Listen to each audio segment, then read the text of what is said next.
We've been taught to expect spirit communication to look a certain way, and that expectation is what breaks the connection. Somewhere along the line, we started expecting that spirit communication, if it's real, should look obvious, loud or constant or undeniable or just like really in your face. And then that's where things start to fall apart, because then we get super confused with visibility and validity. Hi boo, I'm Claudine, a medium with over 20 years experience working with energy, and I'm also a certified death doula. And I'm here to help you, to guide you to trust yourself, to strengthen your authority, and to understand that spirit connection is something innate, natural, and deeply supportive. Most of what we think spirit connection should look like doesn't necessarily come from a lived experience, but from a seen experience.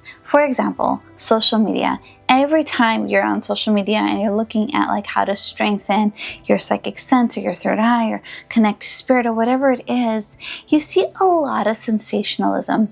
You see gimmicks, or maybe you'll see things like you gotta do this, you gotta use this kind of crystal, you gotta meditate for so many hours. A lot of you gottas, right? And a lot of visual things, obviously, because you're watching me right now. So it's very visual, but it can be very misleading because it starts to feel very performative. Like that's how you connect to spirit. You gotta do things, you gotta play a certain act, so to speak. And the loud moment, or the things that are really in your face, is what we deem real. Like, oh, okay, so if spirit is like this, then it's really happening. But if spirit is subtle and calm and like more like a hint, then that's probably just in my head. And it's so harmful because we start to not trust the subtleness. And we think that if it's not loud, if it's not apparent, if it's not performed a certain way, then it's not valid. And when we start to measure how spirit communication is by how visible it is, then we miss how it's actually designed to work and help us. Plus, this expectation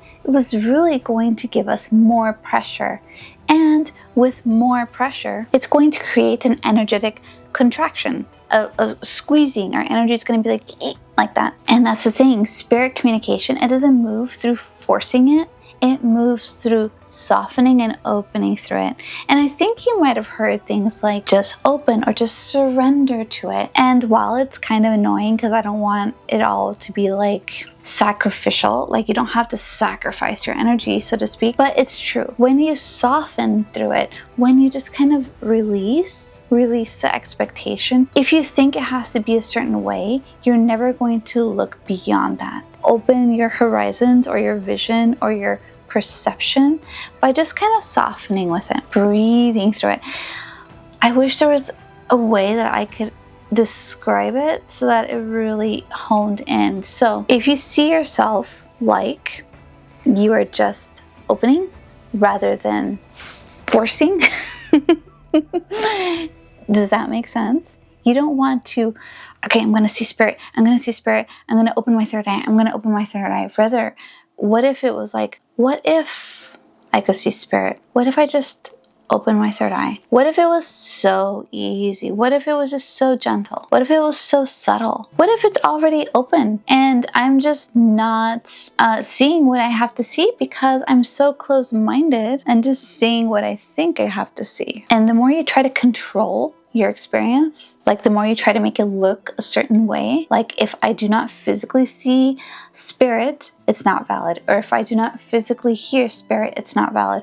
Or if it doesn't come in with evidence as I'm attuning in this sense, sitting in lotus style, then it's not valid. Then the less room you have to actually receive the information. If you're so focused on how you have to be, how it's got to go, how you need to have it, then you're going to miss all the subtle sensations. You're going to miss spirit actually communicating with you. And this is where a lot of people will get stuck, because they're going to get stuck in how it should be because so-and-so said it's like this. And a big thing right now are the chakras, right? There are 7 chakras, but people don't think about how the chakra system was based. Yes, there are chakras or energy centers or whatever you want to call them. But when you see the figure that the chakra system is based off of, it's usually male. And as a female with a womb center that I actively work with, there's a chakra center there. That I consider that my first chakra, rather than like the groin area where most people think is their first chakra, like the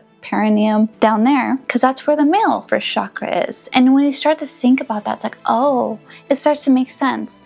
For example, continue on with this chakra analogy, like we forget about the nipples as women. You'll have that energy center. I'm not saying men don't either. Men definitely do as well. It's just like a really strong point that's not illustrated often. Rarely is it illustrated. Everyone just says there's the 7 chakras and that's how you open it. And yes, there are these really powerful 7 chakra centers, but there are more that we can work with. We have our hands, we have our feet, we have our ears, we have our throat center, different ways of using the throat center, like so many more. There's a bajillion. So when you start to open your view of how energy works and how energy is interpreted, it starts to be a lot more fluid, a lot less like, oh, I'm doing it right or wrong, and a lot more playful. Bottom line is spirit isn't here to perform. They're not like our show ponies or poodles, or I don't know how that term is called, but they're not here to like put on an act. They're not purposely here to entertain us or to prove themselves over and over and over again. Show me a sign, show me a sign, show me a sign. They're like, oh my God, how many freaking signs does this person need? They're not seeing the signs that we're sending them, and they're wanting a certain sign. Oh, if you don't show me a yellow flower by Wednesday, then I'm not going to believe you. Do you really want to do that to yourself? Do you really want to limit yourself to only seeing that yellow flower by Wednesday? And this is a common thing that is taught. I was taught this too. Like, if you want to connect with your spirit guides, ask them to show you a sign, a specific one, and ask them to give it to you by a certain date. It's a lot of pressure. And let's say they are sending that sign, but you're so like focused on how it's going to arrive that you're not seeing what's around you. You're not seeing, like, going back to the yellow flower by Wednesday, you're not seeing the little child's lunchbox with the tiny little yellow flower or something like that. So yeah, rather than just like focus on the entertainment part or the performance part, let's open up to it. What if? What if is a beautiful way to lead by. What if it was like this? And remember that spirit is here to help you grow. They support your growth. They're not going to grow you. They're not going to water you and give you sunshine and feed you.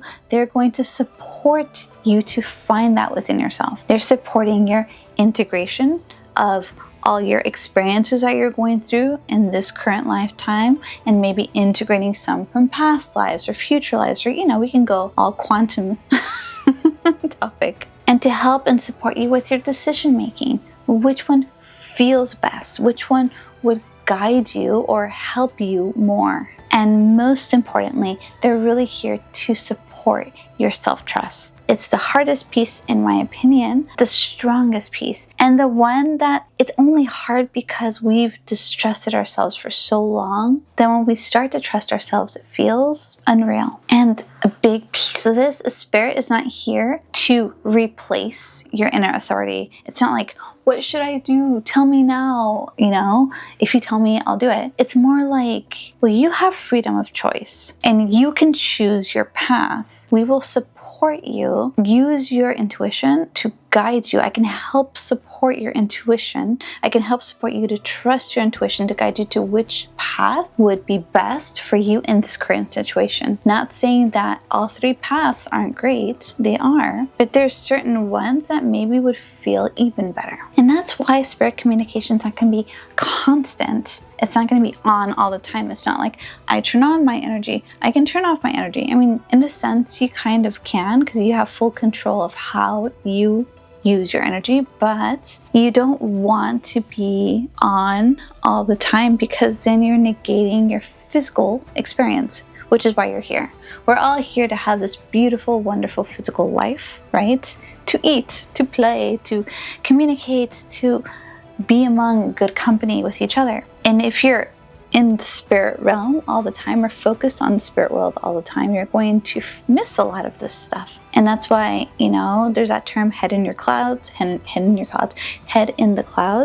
And it really is, because you're so focused, you're so high vibrating, so to speak, that you're not really seeing what's happening in front of you. and you're missing like the baby walking their first steps, or like literally smelling the roses. So staying present while still connected is okay, but don't lose this presence. Don't lose the focus of your current reality.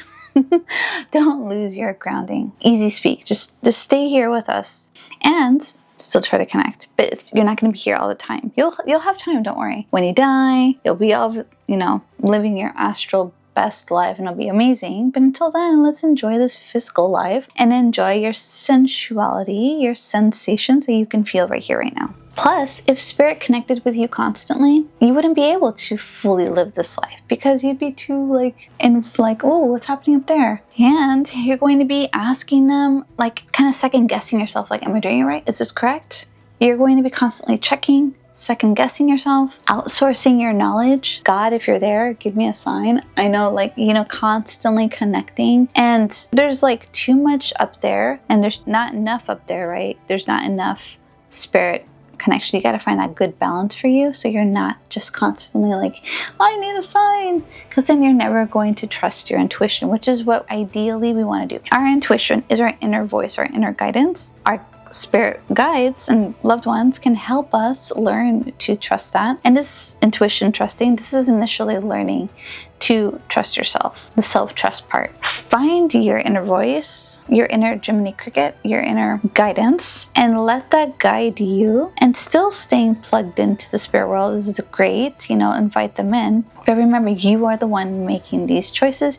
You are the one making these decisions, not like the devil made me do it kind of thing. And remembering that constant communication isn't going to strengthen your spirit connection. It's only going to weaken that, because you're constantly thinking, well, it's up to them. What are they saying? What do they want me to know? Stay here with us. What feels best for me right now? And I guarantee you, your spirit team, your loved ones and guides are going to support whatever you choose to do, as long as it's in your best good and for the good of others. Don't go doing something awful and horrible. Stay here. You can help others by helping yourself. And if you're getting that silence and it's kind of bugging you, okay, they're not really speaking to me, and I just spoke about this in my last video, but it's not that they're not there. Maybe you're just kind of blocked or not ready to hear what they have to say, and that's fine. And remember that silence is kind of a nice break. It's space. It's like your little time out. We all need time outs to just kind of breathe. It's space to integrate. Think of this. You're getting so much knowledge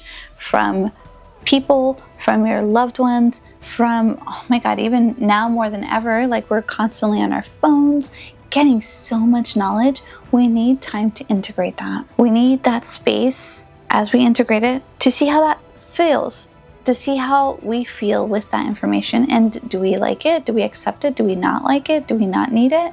To let it in or out, to trust ourselves. And we need the space to just live, to breathe. And think of this, if you never had any silence, if you never had any space, you would feel so overwhelmed and so out of whack that it's really nice to know that, okay, spirit, I'm always connected to them. I don't constantly need to be hearing their voices or their guidance or whatever. I have free will. I can use that to guide me. And silence just means I'm in my own thoughts, which is good. This is kind of like your meditation space without having to really meditate, sitting quietly. I mean, in a sense, meditation is that. You are giving yourself that silence so that you can integrate and really bring in that inner knowledge and outer knowledge. What does healthy spirit communication look like? It's going to feel relevant. It makes sense to me right here, right now. It's not going to be crazy abstract. Even if it is a little weird, you see a unicorn or something, you're what the hell does that mean? It's still going to be somewhat relevant. Oh, well, I like mythical creatures, or I like the color of the unicorn. Something is going to make sense to you. It's going to feel timely. Oh, I needed to hear that right this instant. It just hits. It's going to feel supportive, like a big, strong hug. And it's really going to feel integrated in your current life right here, right now, in this physical reality. And I keep saying physical reality because we forget that we are physical creatures. We're humans. And it's really lovely to be in that sense. For the most part, we are very physical, right? We eat, drink, be merry. But sometimes we forget, especially when you're doing a lot of psychic work, you want to be in the astral realm so bad. And even when we're physical in this moment, right, we're working on building our psychic senses, doing astral travel, talking with our guides all the time, giving them all the credit. Not that they're not helping, but give yourself some credit. We're here to live our life, and they're here to help, support. Don't try to just go into spirit world, is what I'm trying to say. You'll have plenty of time for that. Stay here in this really beautiful earthy realm and smell the roses. Do the physical things. And spirit will step in when it supports your growth. They're not going to step in to replace your direction. They're not going to, try to control you in any sense. And when we start confusing the visibility with validity, like if I don't see it, it's not real kind of thing, then we start recognizing that the way spirit connects is softer, quieter, and that's okay. That's just how they connect. And honestly, it's just how we interpret their energy. And it helps us more. It gives us a lot more peace. Quiet is a good thing. Calm is a good thing. It doesn't have to always be so loud and crazy. I know it's hard with social media. It's so much harder now. I grew up in the 80s and 90s, and I had to go to the library to get all of my information. So I really loved reading and studying, and I still love to read and study. And I loved books, and it was so important for me to read. And now it's like we don't need books. I just need my phone, and I'm just like this and getting all the information that way, or watching YouTube, TikTok, Instagram, these kinds of things. But it can be really overstimulating. So we kind of have forgotten the quietness in a sense. It's different. We have to force quietness. And this is exactly what I teach in Spirit Connection Made Easy. To take it easy. Spirit Connection is super easy. We forget about that. We're not taught that anymore. The link is down below. It's absolutely free, and we'd love to have you there. And if you want to go even deeper and really want to understand how your energy works and need guidance toward that, I do offer one-to-ones. Link is down below, and I'm so happy to help you with that. So remember, being sensitive is not a weakness, it's a strength. So own it. Spirit is calling. Will you answer the call? Ding!